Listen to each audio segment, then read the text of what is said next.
So let's talk a little bit more about this damage that can happen to the arteries. This is a person in a kayak. What sort of risks is this person taking by being out in the kayak in the ocean? What are some risks that you all see? Drowning. He could drown. Absolutely. He's by himself too. Sharks. Shh. Okay, you can't see the sharks, but there could be sharks there. What can you see that's a risk in the picture? He's by himself, gets into trouble. He really doesn't have any options. How about sunlight on his skin? What's that going to do?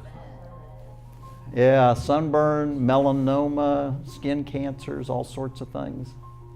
So this person is taking some risks, some of which are obvious. And somebody stole my thunder because some of the risks aren't obvious. Sometimes there is a shark tailing you.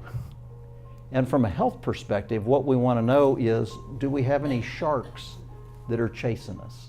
And what can I do about it? This is one of my sons in this picture and his family. And this son got his degree at University of Memphis in exercise science.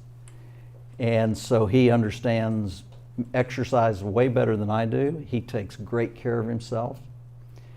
At age 34, he came up to me and said, you know, Dad, you're doing all of these tests on your patients to help them not have heart disease. And I know about our family history, so should I do the tests? Well, yeah, Paul, you ought to do that. At age 34, we did a test to see how old his arteries were. And at 34, he looks the picture of health on the outside, his arteries were 57 years old. And I told him, I said, well, Paul, you know, probably my dad's arteries were that age at 34 too, which is why he had his heart attack at 52. And then I had to say, and the problem, Paul, is you picked the wrong parents. Because heart disease runs in my family, there's some heart disease in my wife's family.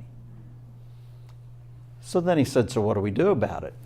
The good news is we did some other tests, found out some of the do's and don'ts that he needed, and over a period of about 18 months, he actually reversed that aging process and lost more than a decade off of the aging of his arteries.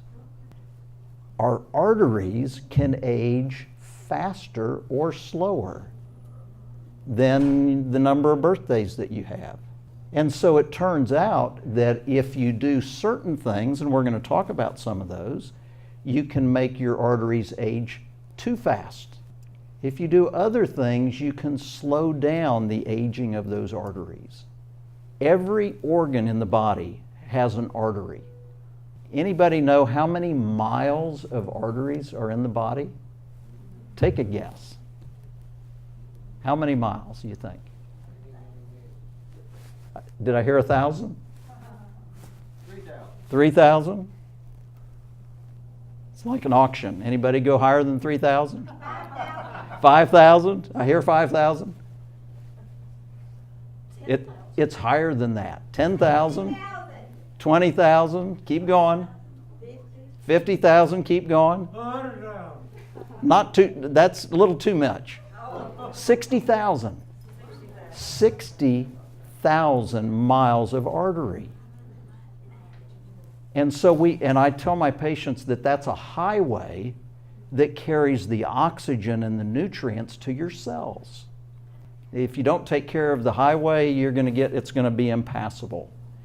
That's what happens or can happen in the 60,000 miles of your artery highway. Ooh, I love that question. She asked, is the health of your arteries the same throughout your body?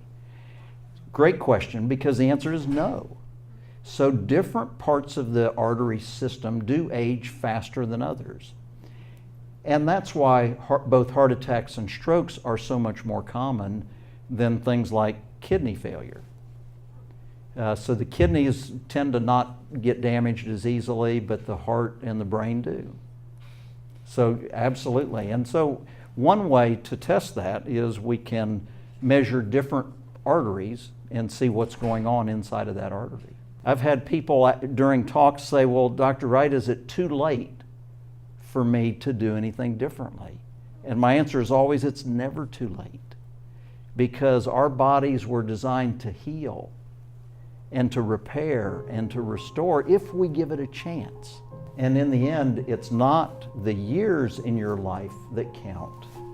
It's the life in your years.